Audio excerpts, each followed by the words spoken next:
ଜଗନ୍ନାଥ ସାଙ୍ଗମାନେ ଆମର ଗୋଟେ ନୂଆ ଘର କରାଯାଉଛି ସେଇଟା ମୁଁ ଆପଣଙ୍କୁ ଟିକେ ଦେଖିବା ପାଇଁ ଚାହୁଁଛି।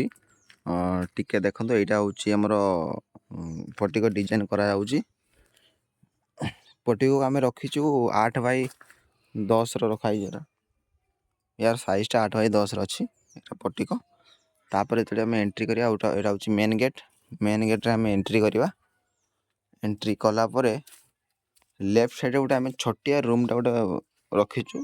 ଛୋଟ ରୁମ୍ଟା, 2ଟା ଝରକା ଅଛି ଏଠି। ତାପରେ ରାଇଟ୍ ସାଇଡ଼୍ରେ ବି ଗୋଟେ ରୁମ୍ ଅଛି, ଦେଖିପାରୁଥିବେ। ଏଇଟା ଟିକେ ବଡ଼ ଅଛି, ଏଇଟା 12x13ର ଅଛି। 12x13ର ଘରଟା କରାହେଇଛି ରୁମ୍ଟା। ଆଉ ୟାର ଗୋଟେ ଝରକା ଏଠି ଦେଖିପାରୁଥିବେ। ଆଉ ଏଇପଟେ ଆମେ କବର୍ଡ଼ କରିବା। ଏଇ ଘର ବି ମୁଁ ଦେଖାଇ ଦେଉଛି। ଏଇଟା ଅଛି 8x10ର। ଏଇ ରୁମ୍ଟା 8x10ର ଅଛି। ଏଇଠି ଆମର ହେବ କବର୍ଡ଼ ସିଷ୍ଟମ୍ ହେବ ଏଠି। ବେସିକାଲି ଆମେ ନର୍ଥ ଫେସିଂ କରିଛୁ, ଆପଣ ଦେଖିପାରୁଥିବେ। ଏଇଟା ହେଉଛି ଆମ ଘର, ଏଇଟା ନର୍ଥ ଫେସିଂ। ଆମ ଏଇପଟେ ସୂର୍ଯ୍ୟ ଉଦଉଛନ୍ତି ପୂର୍ବ, ଦେଖିପାରୁଥିବେ। ଏଇଟା ହେଉଛି ପୂର୍ବ, ଏପଟେ ନର୍ଥ ଫେସିଂ ଅଛି। ବାସ୍ତୁ ଅନୁସାରେ ଆମେ ଦେଖିବାକୁ ଗଲେ ଇଷ୍ଟ ଆଉ ନର୍ଥ ଫେସିଂ ବହୁତ ଭଲ। ବେସିକାଲି ସମସ୍ତେ ନର୍ମାଲି ଇଷ୍ଟ ଫେସିଂ କରନ୍ତି କିମ୍ବା ନର୍ଥ ଫେସିଂ। ଯଦି ବାଇଚାନ୍ସ କାହାର ପ୍ରୋବ୍ଲେମ୍ ଥିବ, ବାଇଚାନ୍ସ କାହାର ରାସ୍ତା ଅଲଗା ଥିବ, ୱେଷ୍ଟ ଫେସିଂ ଥିବ, ସେଠି ଆଉ କିଛି କରିହେବନି। ତାକୁ ଆମେ ପୂଜା କରିକି ଆମେ ଘର କରିପାରିବା, କିଛି ଅସୁବିଧା ନୁହେଁ। ଆଉ ଏଇଟା ଆପଣ ଦେଖିପାରୁଥିବେ, ମୁଁ ଟିକେ ଦୂର ଯାଇକି ଦେଖାଉଛି।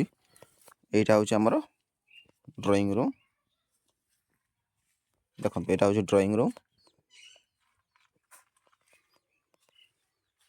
ସେ ଯେଉଁ ସେଠି ଝରକା ଦେଖିପାରୁଛନ୍ତି, ସେଇ ଝରକା ଯେଉଁ ଅଛି ଏଇଠି ଡାଇନିଂ ହଲ୍ ହେବ, ଡାଇନିଂ ହଲ୍ଟା। ଆଉ ଏଇଟା ଯେଉଁ ଦେଖୁଛନ୍ତି, ଏଇଟା ହେଉଛି ରୋଷେଇ ରୁମ୍। ରୋଷେଇ ରୁମ୍ ଏପଟେ କରାହେଇଛି। ଆଉ ଏପଟେ ଲାଟ୍ରିନ୍ ବାଥରୁମ୍ ହେଉଛି। ଏଇଟା ଇଏ ଅଲଗା ରହୁଛି, ଆଟାଚ୍ ନୁହେଁ। ଏଠି ବେସିନ୍ଟେ ହେବ। ଆଉ ଏଇଟା ଯେଉଁ ଦେଖୁଛନ୍ତି, ଇଏ ଆଉ ଗୋଟେ ରୁମ୍ ଅଛି। ୟାର ଗୋଟେ ଝରକା। ଆପଣମାନେ ଭାବୁଥିବେ କାହିଁକି ଗୋଟେ ଝରକା ଅଛି? ସବୁ ରୁମ୍ରେ 2ଟା ରୁମ୍ରେ ଗୋଟେ ଝରକା ଅଛି, କାହିଁକିନା ଏଇଟା ହେଉଛି ୱେଷ୍ଟ ଫେସିଂ ରହିଯାଉଛି ସେଟା। ଆଉ ୱେଷ୍ଟ ସାଇଡ଼୍ରେ ଆମେ କିଛି ଝରକା ରଖିବନି ବୋଲି ବାସ୍ତୁ ଅନୁସାରେ ଅଛି। ଆମ ରାଶି ଅନୁସାରେ ସେ କହିଛନ୍ତି, ନନା କହିଛନ୍ତି ୱେଷ୍ଟ ଆଡ଼େ ଝରକା ରଖିବନି। ସେ ରୁମ୍ଟା ବି ସେମିତି ନର୍ଥ ଫେସିଂ ଝରକା ଅଛି। ୱେଷ୍ଟରୁ ଯଦି କିଛି ବି ଆମର ଆସିବ, ଲାଇଟ୍ ଆସିବ କିମ୍ବା ପବନ ଆସିବ, ତାହେଲେ ସେ ଘରକୁ ଇଫେକ୍ଟ କରିବ ବୋଲି ନନା କହୁଥିଲେ। ସେଥିପାଇଁ ଆମେ ରଖିନାଉ। ଆଉ ଟିକେ ବଡ଼ ଝରକା ରଖିଛୁ, ଭେଣ୍ଟିଲେସନ୍ ପାଇଁ ଟିକେ ଭଲ ହେବ। ଆମେ ଯେଉଁ ସ୍କାଇଲାଇଟ୍ଟା ଗୋଟେ କରିବୁ, ସ୍କାଇଲାଇଟ୍ଟା ଟିକେ ବଡ଼ ହେବ। ଏବେ ନର୍ମାଲି ଆମର ଆପଣ ଦେଖିପାରୁଛନ୍ତି, ଏଇଟା ହେଉଛି କାନ୍ଥ ଏତିକି ଅଛି। ୟା ଉପରେ ଗୋଟେ ନିଣ୍ଟାଲ୍ ବିମ୍ ପଡ଼ିବ। ବିମ୍ ପଡ଼ିଲା ପରେ ପୁଣି 3 ଫୁଟ ପରେ ଛାତଟି ପଡ଼ିବ। ଆକ୍ଚୁଆଲି ଘରକୁ କରାଯାଏ 10 ଫୁଟ ନେଇକି ଘରକୁ କରାଯାଏ। ଏଇଟା କାନ୍ଥଟା ଏବେ ଅଛି 7 ଫୁଟ। 7 ଫୁଟ ପୁଣି ଗୋଟେ ନିଣ୍ଟାଲ୍ ବିମ୍ ପଡ଼ିବ ଏଇଠି। ନିଣ୍ଟାଲ୍ ବିମ୍ ପଡ଼ିଲା ପରେ ତାପରେ 3 ଫୁଟ ପରେ ଛାତ ପଡ଼ିବ। ଏଇଟା ଆପଣ ଦେଖିପାରୁଥିବେ। ଏଠି ହେଉଛି ସିଢ଼ି ଘର କରାଯାଇଛି। ଏଠି ଆପଣ ଷ୍ଟୋର୍ ରୁମ୍ କରିପାରିବେ ଯେଉଁ ଅଛି। ଆପଣଙ୍କୁ ଉପରୁ ମୁଁ ଭ୍ୟୁ ଦେଖାଇ ଦେଉଛି।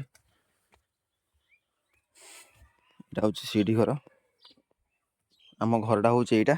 ସେପଟେ ଗୋଟେ ଘର ଚାଲିଛି, ଘର ବନା ଚାଲିଛି। ଆପଣ ଟିକେ ଦେଖିପାରୁଥିବେ, ସେପଟେ ଗୋଟେ ଜୁମ୍ ଆଉଟ୍ କରି ଦେଖାଇ ଦେଉଛି।